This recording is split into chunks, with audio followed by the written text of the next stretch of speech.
ಅಖಿಲ ಭಾರತ ರೈತ ಕೃಷಿ ಕಾರ್ಮಿಕರ ಸಂಘಟನೆ ಎಐಕೆಕೆಎಂಎಸ್ ತಿಪಟೂರು ತಾಲೂಕು ಸಮಿತಿ ವತಿಯಿಂದ ಬಗರ್ ಹುಕುಂ ಸಾಗುವಳಿದಾರರ ಪ್ರತಿಭಟನಾ ಮೆರವಣಿಗೆಯನ್ನು ನಡೆಸಿದರು. ತಾಲೂಕಿನಲ್ಲಿ ಬಗರ್ ಹುಕುಂ ಸಾಗುವಳಿದಾರರ ಸಮಸ್ಯೆಗಳು ದಶಕಗಳು ಕಳೆದರೂ ಬಗೆಹರಿಯುತ್ತಿಲ್ಲ. ಭೂ ಮಂಜೂರಾತಿ ಸಭೆಗಳು ಸರಿಯಾಗಿ ನಡೆಯದೆ ಸಾಗುವಳಿದಾರರಿಗೆ ಮಂಜೂರು ಪತ್ರ ಸಿಕ್ಕಿಲ್ಲ. ಸುಮಾರು 70 ರಿಂದ 80 ವರ್ಷಗಳಿಂದಲೂ ಸಾಗುವಳಿ ಮಾಡಿಕೊಂಡು ಅದೇ ಜೀವನಾಧಾರವಾಗಿರುವ ಬಡ ರೈತರಿಗೆ ಜಮೀನು ಮಂಜೂರು ಮಾಡದೆ ಅನ್ಯಾಯವಾಗಿದೆ. ಈಗಾಗಲೇ ಸಾಲ ಮಾಡಿ ಸಾಕಷ್ಟು ಹಣ ಸುರಿದು ತೋಟ ಮಾಡಿದ್ದಾರೆ. ಅದನ್ನು ಸರ್ಕಾರ ಕಸಿದುಕೊಳ್ಳಬಹುದೆಂಬ ಆತಂಕದಲ್ಲಿ ಜೀವನ ನಡೆಸುತ್ತಿದ್ದಾರೆ ಎಂದು ತಹಶೀಲ್ದಾರರಿಗೆ ಮನವಿ ಪತ್ರ ಸಲ್ಲಿಸಲಾಯಿತು. ಮನವಿ ಪತ್ರ ಸ್ವೀಕರಿಸಿ ಮಾತನಾಡಿದ ತಹಶೀಲ್ದಾರರು, ಜನವರಿಯ ಮೊದಲನೇ ವಾರದಲ್ಲಿ ಎಐಕೆಕೆಎಂಎಸ್ನ ರೈತ ಪ್ರತಿನಿಧಿಗಳ ಸಭೆ ಮಾಡುವುದಾಗಿ ಮತ್ತು ಸಮಸ್ಯೆಯನ್ನು ಬಗೆಹರಿಸಲು ಸೂಕ್ತ ಕ್ರಮ ಕೈಗೊಳ್ಳುವುದಾಗಿ ತಿಳಿಸಿದರು. ಮತ್ತು ಅರಣ್ಯ ಇಲಾಖೆಗೆ ನೋಟಿಸ್ ಕೊಟ್ಟ ಕೂಡಲೇ ಹಕ್ಕು ಬಾಧ್ಯತೆ ಬದಲಾಗುವುದಿಲ್ಲ ಎಂದು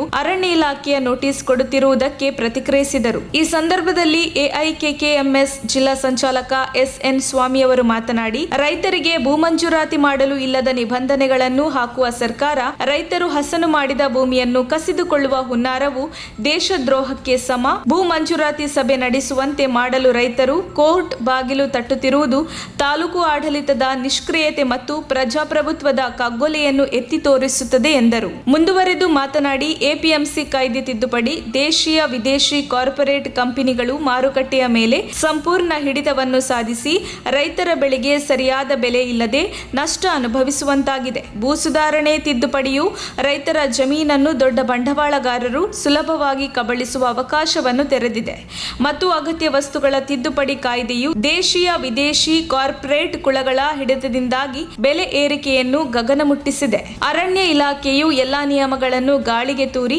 ದಟ್ಟ ಅಡವಿಗಳಲ್ಲಿ ಹೋಟೆಲ್ ಮತ್ತು ರೆಸಾರ್ಟ್ಗಳನ್ನು ತೆರೆಯಲು ಅನುಮತಿಸಿದೆ ಹಾಗೂ ಸರ್ಕಾರವು ಗೋಮಾಳಗಳನ್ನು ದೊಡ್ಡ ಸಂಸ್ಥೆಗಳಿಗೆ ಕೊಡುಗೆ ಕೊಡುತ್ತಿದೆ. ಆದರೆ ಬಗರ್ ಹುಕುಂ ಸಾಗುವಳಿದಾರರ ಸಮಸ್ಯೆಗಳನ್ನ ಬಗೆಹರಿಸದೆ ರೈತರನ್ನು ಒಕ್ಕಲೆಬ್ಬಿಸುವ ಹುನ್ನಾರ ಎಂದರು. ಹಿರಿಯ ಮುಖಂಡರಾದ ಬಿಬಿ ಸಿದ್ದಲಿಂಗಮೂರ್ತಿ ಮಾತನಾಡಿ, ಬಂಡವಾಳಗಾರರ ಬಂಡವಾಳ ಹೂಡಿಕೆ ಸಮಾವೇಶಗಳನ್ನು ಮಾಡಿ ಕ್ಷಣಾರ್ಧದಲ್ಲಿ ಕಡತಗಳ ವಿಲೇವಾರಿ ಆಗುತ್ತದೆ. ಆದರೆ ಬಗರ್ ಹುಕುಂ ಸಾಗುವಳಿದಾರರ ಕಡತಗಳು ಮಾತ್ರ ಗೆದ್ದಲು ತಿಂದು ಮಣ್ಣಾಗುತ್ತಿವೆ.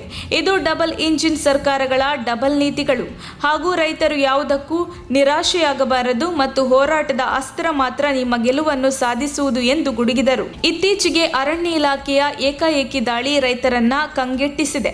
ಹೊನ್ನವಳ್ಳಿ ಹೋಬಳಿಯ ಹಲವಾರು ಗ್ರಾಮಗಳಲ್ಲಿ 10 ವರ್ಷಗಳಿಂದ ಸಾಗುವಳಿ ಮಾಡಿಕೊಂಡು ಬಂದ ರೈತರ ಜಮೀನುಗಳು ಅರಣ್ಯ ಇಲಾಖೆಗೆ ಸೇರಿದ್ದೆಂದು ನೋಟಿಸ್ ಕೊಡುತ್ತಿದ್ದಾರೆ.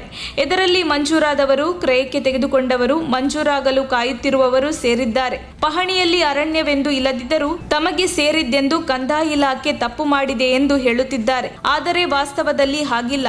ಇದನ್ನು ಕೂಡಲೇ ತಾಲೂಕು ಆಡಳಿತ ಮಧ್ಯಪ್ರವೇಶಿಸಿ ಸಮಸ್ಯೆ ಬಗೆಹರಿಸಬೇಕೆಂದು ಎಐಕೆಕೆಎಂಎಸ್ ಜಿಲ್ಲಾ ಸಂಘಟನಾಕಾರರಾದ ಲೋಕೇಶ್ ಬೈರನಾಯಕನಹಳ್ಳಿ ಒತ್ತಾಯಿಸಿದರು. ಮತ್ತು ಎಐಕೆಕೆಎಂಎಸ್ ತಾಲೂಕು ಸಮಿತಿಯ ಕಾರ್ಯದರ್ಶಿಗಳಾದ ಪ್ರಶಾಂತ್ ಹಾಲ್ಕುರ್ಕೆ ಚಳವಳಿಯ ಹಕ್ಕೊತ್ತಾಯಗಳನ್ನು ಕೂಡಲೇ ಈಡೇರಿಸಬೇಕೆಂದು ಒತ್ತಾಯಿಸಿದರು.